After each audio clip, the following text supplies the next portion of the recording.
Dr. Chris Gobler is a professor in the School of Marine and Atmospheric Sciences at Stony Brook University. He received his MS and PhD from Stony Brook in the 90s. He began his academic career at Long Island University in 1999. In 2005, he joined Stony Brook University as the Director of Academic Programs for SOMAS at Stony Brook, Southampton campus. In 2014, he was appointed the Associate Dean of Research at SOMAS, and in 2015, he was named the Co-Director of the New York State Center for Clean Water Technology.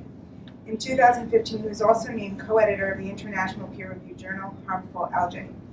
In 2016, he was named the 40th most influential person on Long Island by the Long Island Press and was given the Environmental Champion Award by the U.S. Environmental Protection Agency for his efforts. In 2017, he was named the inaugural Endowed Chair of Coastal Ecology and Conservation at Stony Brook University. The major research focus within his lab is investigating how anthropogenic activities such as climate change, eutrophication, and the overharvesting of fisheries alters the ecological functioning of the coastal ecosystems. He published more than 150 manuscripts in peer-reviewed journals and garnered tens of millions of dollars in federal, state, and foundational grant support on these topics. Thank you.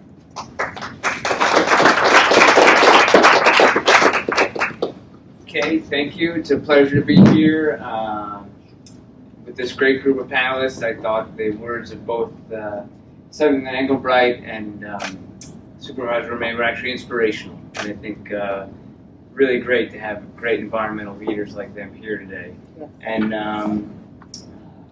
Ronald mentioned we're in this sort of new era all of a sudden where there's this unprecedented activity and interest in water quality, so it's great to see this group addressing that first. And it's actually very exciting to see our politicians, some of them are in the room as well, take great interest in these topics also. So before I jump in, well, I guess I'll start with my first figure. Oh yeah, I gotta hit this guy. Yeah, I'll start with that there. And it's funny, with a panel, a group of 5 speakers, you don't know what the other speaker is going to talk about. And so I thought I carved up my niche real well, assuming the first 3 speakers would hit drinking water quality and such. But actually, that hasn't been addressed too much. But this figure, I think, tells you a little bit towards answering that question. So the question is I think the question you posed, is our drinking water safe to drink? Or safe, right? Is that right? Yeah. And so, well, the answer is yes and no. I think on Long Island, we've got some, in Suffolk County Water Authority, probably one of the best water distributors in the nation, with incredible testing and continual testing and ensuring that we have excellent water delivered to the homes in Suffolk County, and some great water distributors in Nassau County as well. That being said, I think it's very clear that our water supply is under continual threat. Right? And so what we've seen happen here on Long Island in recent decades is that to get good drinking water, we've had to go deeper, deeper and deeper, to the point where no one's really getting drinking water from the surface aquifer anymore.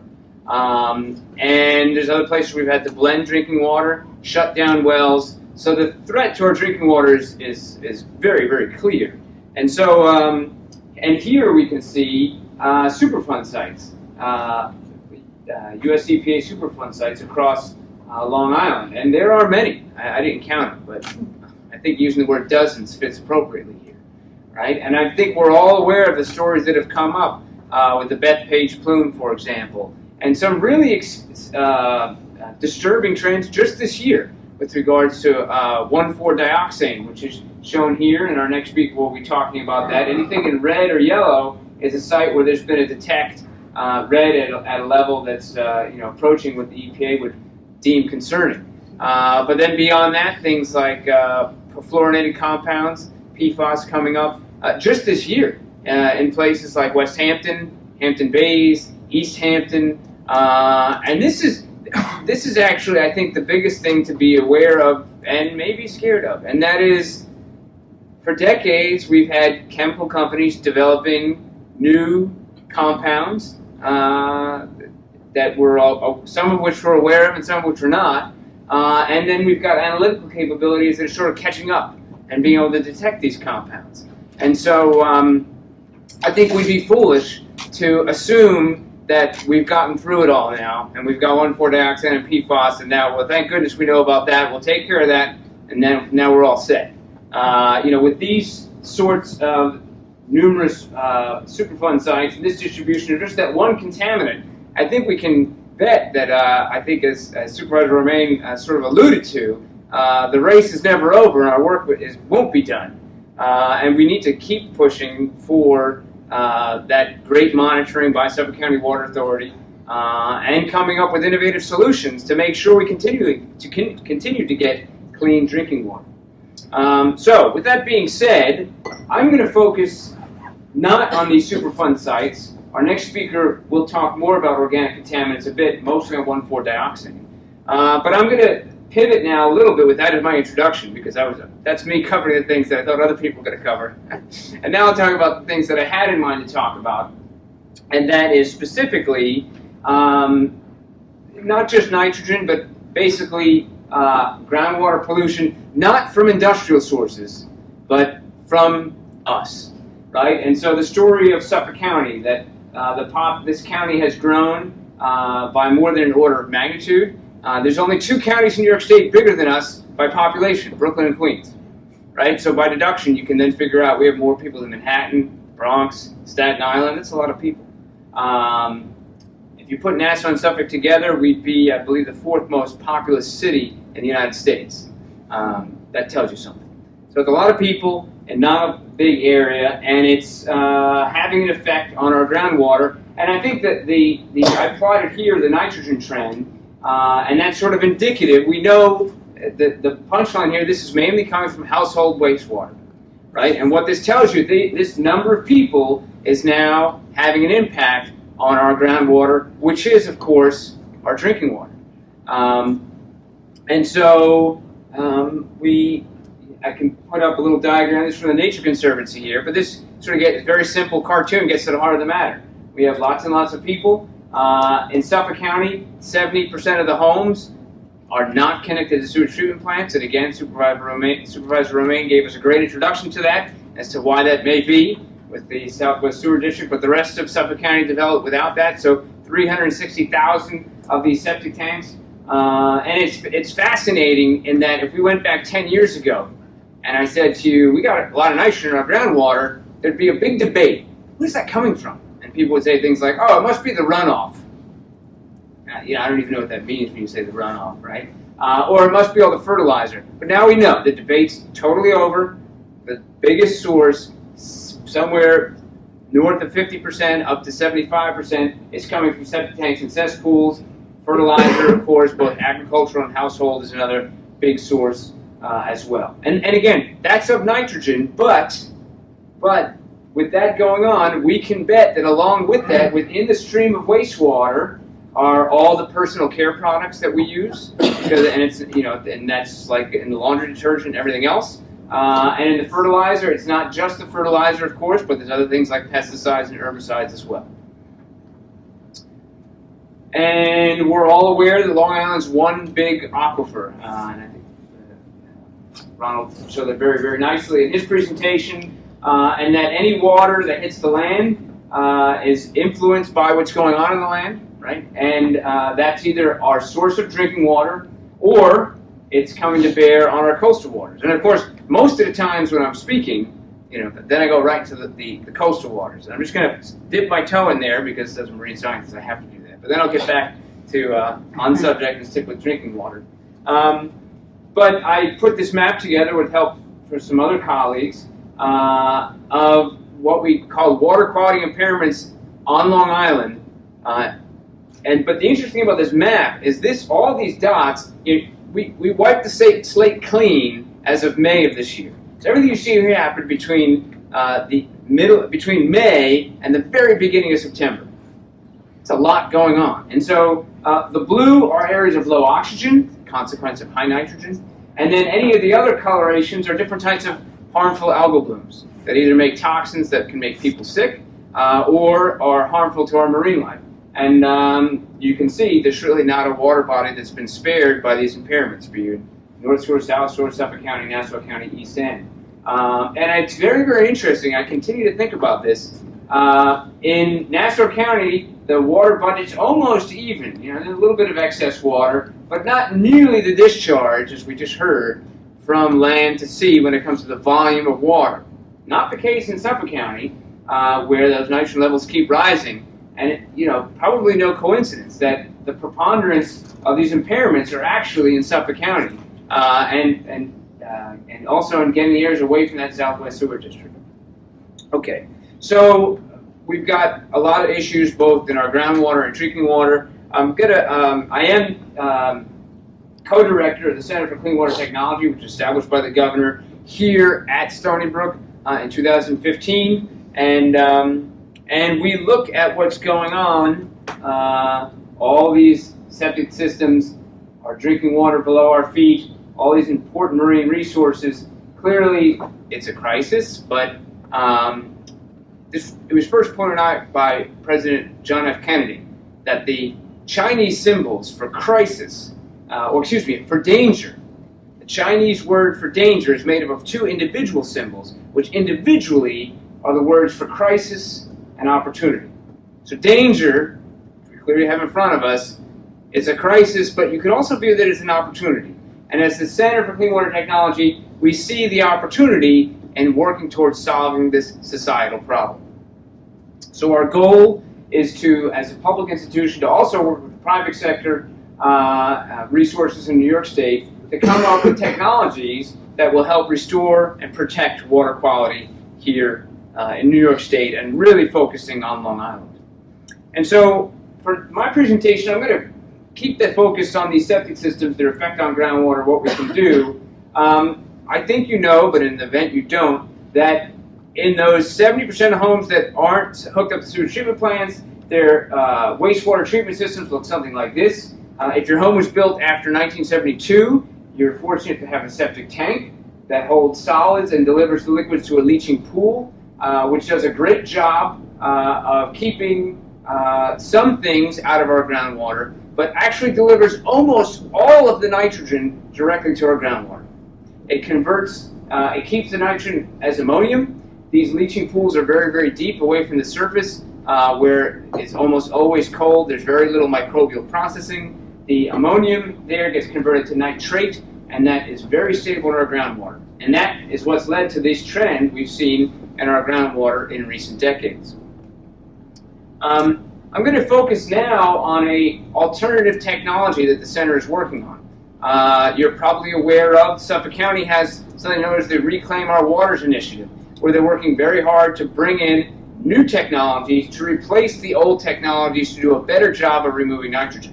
And one of the main charges of the center is to work with Suffolk County to do the same thing, and even push the envelope to come up with even better technologies. And I'm sharing one of those with you here, something we call a nitrogen-removing biofilter. And I put up these numbers here, 10, 10, 30. And what was fascinating was we first showed those numbers to New York State DEC. This is a true story. After almost 2 years of seeing that number, they said, you know, you guys are doing a great job, but you know, could you solve the problem before 2030? And why are you picking October 10th anyway? Anyway, that is not what 10-10-30 is. Let me explain. 10-10-30 is our, I won't call it our moonshot goal. It's our overarching goal for these systems. We want systems that can reduce nitrogen to 10 milligrams per liter or lower, so in line with the supervisor's goal as well. We'd like the system to cost $10,000 or less. Conventional systems now are going to cost you somewhere close to that, actually. And we want these systems to last at least 30 years. And we think we have some promise in these systems here. We still have work to do, but you'll see why we're excited about them. To give you a quick sense of how they work, firstly, they take advantage of a technology, very simple technology, called the drain field, which fascinatingly, in the rest of the country, if you're not hooked up to a sewage treatment plant, this is how your wastewater is dispersed. Somehow, that's not the case in Suffolk County. When the US EPA learned that and came to really inspect Suffolk County, they were kind of shocked. So it uses a drain field, and then that drain field underneath it has two simple layers, a layer of sand and a layer of sand mixed with a wood product, sawdust, wood chips, and we're starting to learn Could be any old wood chips, and we've got a lot of wood. You might know about the pine beetle taking out the pine barrens. Plenty of wood out there to chip up and mix with sand within this layer here. And it then goes through some very simple chemistry. And you get the idea why this could be a cheap technology, right? What am I talking about so far? PVC pipe, sand, wood chips. Okay. There's actually, the only working part is one pump, and that's it. So, and the idea here is through the wonders of chemistry to undergo two simple reactions. Nitrification to turn ammonium into nitrate, and then what we really want, denitrification. Turn that nitrate into nitrogen gas, goes into the atmosphere, where 80% of what we breathe is nitrogen gas. We've installed some of these systems, none yet in Suffolk County, although we think that by the end of the year we'll actually have 3 of them in Suffolk County. But we have taken advantage of a place in Massachusetts where they've installed some of these. They've allowed us to install the systems. It's a test center, one of a kind. And here I'm showing you some pictures of these systems being installed. Layer of sand mixed with wood, the top layer there, the drain field, a dispersal system. This is just something called a geomat that goes over each of the drain fields, and then being polished off. I'm just going to show you some very quick results that we think are very exciting, how these systems are performing. So the first one we call a saturated system. It's those 2 layers again. In this iteration, there's a plastic liner around the bottom one. It keeps that bottom layer wet, and therefore we think it's going to help preserve the wood chip product. And all these systems, you get along with it, a really green lawn. Because you have surface disposal, not only is the wastewater going down and then treated, but actually the lawn actually gets some benefit as well. And that's some of the treatment. Just a small part. But that's one of the byproducts here. And so here's some data from that system. This is the total amount of nitrogen coming into the system. I should say this is nitrogen coming from a wastewater treatment facility, and this is the amount coming out. And note, right off the bat, system right installed, the second data point, this is 10. Second data point at 5. Now, you can see there's some wiggle here. There are seasonality to these systems. In the warm seasons, they perform really, really well. When it's colder, not as well. But on average, this is less than 10 milligrams per liter. And we thought, to be honest with you, we didn't, oh, I should also mention, we put these in Massachusetts. To put them in, we send up 18-wheelers filled with sand from Long Island and wood chips from Long Island. Because we wanted to know how would they work with Long Island native materials. And the answer on this one, pretty good. The second iteration is that same sand layer, but then from there, going to a tank filled with wood chips. Right? So it's a little bit different. It's not the 2 layers. It's 1 layer for nitrification, and then a septic tank with wood chips for the denitrification. And so you can sort of see the side view here, nitrification layer. There's the wood chip, called the wood chip box. Again, you get a green lawn. That's a byproduct. And this thing is ridiculous. 2 milligrams per liter. Last summer, we were having trouble detecting the nitrogen coming out. I see some eyes popping in the back by the supervisor there. Yeah, so we think we're onto something here. And then the third iteration is like the first one, except that bottom system is not lined, so it just percolates out below. Get a green lawn, and it functions really well. Also, it's not as good as the wood chip box, but in season we're down at about 5 milligrams per liter, and on average lower than 10 milligrams per liter. These have also been made with Massachusetts systems. That's shown here. This is just to show more data. So here's more than 2 years worth of data. And again, maintaining good performance. You can see there's some seasonality, but on average, performance we're pretty happy with. And measuring up well against what Suffolk County has already permitted. So there are 3 systems that have been permitted for Suffolk County that met the standards of 19 milligrams per liter. You can see the hydroaction being the best at about 12 milligrams per liter. So we're right in there, in fact, better than these systems. And beyond nitrogen, which I talked about a lot, I mentioned personal care products, organic contaminants, which we're all really concerned with. And so here's just some results on that. This is percent removal of things like DEET and these other types of organic compounds, some of which are a very serious human health concern. And here's the percent removal. Essentially, close to 99% for all of these compounds in these systems. In the red is what a sewage treatment plant does. All right? So this is performing better than a sewage treatment plant, and this is just 4 compounds. Did I lose the table? The table here somewhere. Oh, there's the table. Here are more 18 compounds in total. You can see we're almost at 99% for all of these. So things like acetaminophen, caffeine, all sorts of compounds. Again, the personal care products, warfarin. So doing a good job with these compounds. And actually, we're now working with Suffolk County. These systems will be installed in Suffolk County starting at the end of this year. We need to get 1 year of pilot data, and once we have that, they're then provisionally approved if they keep performing like this. And we think this could be we're hopeful this could be a widespread solution for Suffolk County. So I'm done. My points are we have excessive contaminant loading. I'm emphasizing nitrogen, but we need to worry about all the other contaminants for our groundwater. And Stony Brook's taking a leadership role in both identifying water quality impairment and for the clean water technology, Center for Clean Water Technology, coming up with innovative technologies to remove these contaminants from our groundwater and drinking water. And so with that, I'm going to turn it over to my colleague, Dr. Van Kniesen, and who's going to tell you about 1,4-dioxane and what the Center is doing for it. But I guess you have an introduction as well. So.